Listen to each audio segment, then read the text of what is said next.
আসসালামু আলাইকুম রহমতুল্লাহি ওয়া বারাকাতুহু। প্রিয় বন্ধুরা, আপনারা জানেন প্রতিনিয়ত আপনাদের মাঝে একটি ইসলামিক গল্প নিয়ে আসি। তার নিয়ে আজকে একটি ইসলামিক গল্প নিয়ে আসলাম। গল্পটি বলবেন আপনার প্রিয় ভাই মোহাম্মদ বাইজিদ ভাই। বাইজিদ ভাই এখন আপনাদের মাঝে গল্পটি শোনাবেন, উপস্থাপনা করবেন। একজন মুসলিম যুবক যে জার্মান গিয়েছিল পড়াশোনা করার জন্য। তো উনি ওনার যে রুমে থাকতো, ওনার রুমের পাশে অন্য একটি পাশে একজন বিধর্মী একজন লোক ছিল। ছাত্র যুবক ছিল। তো উনি সবসময় ক্লাসে যাইতেন আইতেন, তার সাথে তেমন একটা যোগাযোগ ছিল না। বিধর্মী লোকের সাথে মুসলিম লোকের সাথে যোগাযোগ ছিল ছিল না। না। তো একদিন হঠাৎ দেখতেছে যে ওই বিধর্মী যুবকটা ওই তার রুমে নাই। তখন সে এরকম দেখতেছে প্রতিনিয়ত, যে প্রতিদিন দেখতেছে, দেখার পরে দেখতেছি যে তার দরজার সামনে, রুমের সামনে পত্রিকার কাগজ অনেকগুলা পড়ে আছে। প্রায় 7-8-10 দিনের পত্রিকা পড়ে আছে। তো এই যে পত্রিকা ম্যান, উনি প্রত্যেকদিন পত্রিকা দিয়ে চলে যায়। তো সে মুসলিম যুবকটি চিন্তা করলো যে আমি তার এই যে পত্রিকাগুলি আমি কি করি, হেফাজতে রেখে দিই। হয়তো সে পত্রিকার কোনো প্রতিযোগিতা করে বা পত্রিকা সে নিয়মিত পড়ে। তখন সে কি করলো, তার ওই পত্রিকাগুলি তার রুমে নিয়ে হেফাজতে রেখে দিল। 2-3 মাস পরে আবার ওই বিধর্মী যুবকটা আসলো। আসলো। আসার পরে বিধর্মী যুবকটা যখন আসলো, তখন মুসলিম যুবকটা তাকে তার পত্রিকাগুলো কি করলো, হাতে তুলে দিল। এই আপনার পত্রিকা হ্যাঁ, আপনার পত্রিকাগুলি এই আমি যত্নে কি করছি, রেখে দিয়েছি। তখন সে তো অবাক, জার্মানের মতো একটি দেশে কোন একজন মানুষ আমাকে উপকার করলো।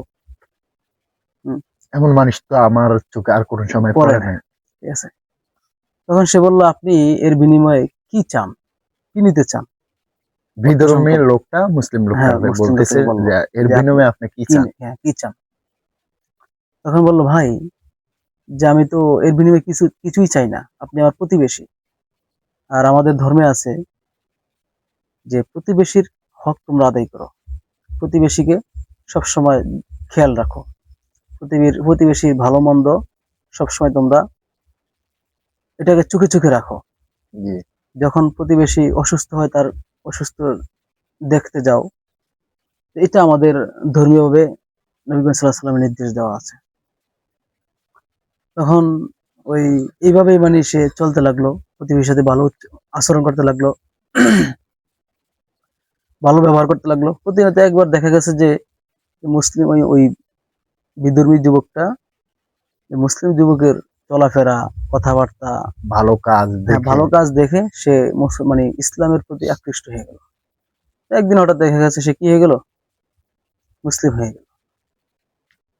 এটা আমি আমার পাঠ্যপুস্তক একটি বই থেকে পড়ছিলাম। তো মূলত হচ্ছে আমাদের ব্যবহার আচার আচরণের মাধ্যমে মানুষ আমাদেরকে কি জি, করতে, মানে আমাদের উপর আকৃষ্ট হবে যে লোকটা অনেক ভালো, সে মুসলিম হোক আর অমুসলিম হোক। জি, আমরা যদি মানুষের সাথে ভালো ব্যবহার করি, তাহলে মানুষ আমাদের প্রতি কি হবে, আকৃষ্ট হবে। জি, আমরা যদি ভালো ব্যবহার না করি, তাহলে হয়তো সামনাসামনি আপনাকে বলবে আপনার ক্ষমতা, জি, আপনাকে সামনাসামনি বলবে আপনি ভালো, কিন্তু যখন আপনি ওখান থেকে সরে যাবেন, তখনই আপনার গবেষণা শুরু হয়ে যাবে জি, জি, খারাপ দিকগুলো। জি, আমরা আমাদের ব্যবহার, আমাদের চরিত্র, আখলাক উন্নত করবো। আর নবী করিম সাল্লাল্লাহু আলাইহি ওয়াসাল্লাম তো বলেছেন যে কাল কিয়ামতের ময়দানে মানে সবচাইতে ভারী আমল হবে আখলাক, আমাদের জি, যা ভালো। চরিত্রের আমল সবচেয়ে বড় আমল হবে। আমাদের উচিত যে আপনারা মানুষের সাথে ভালো ব্যবহার, মানুষের সাথে মানুষের উপকার করা, মানুষের ভালো ব্যবহার হুম, করা। হুম, হ্যাঁ, এটা করলে আমি মনে করি আল্লাহ তাআলা আমাদের জন্য জান্নাত সহজ করে দিবে আর কি। হুম।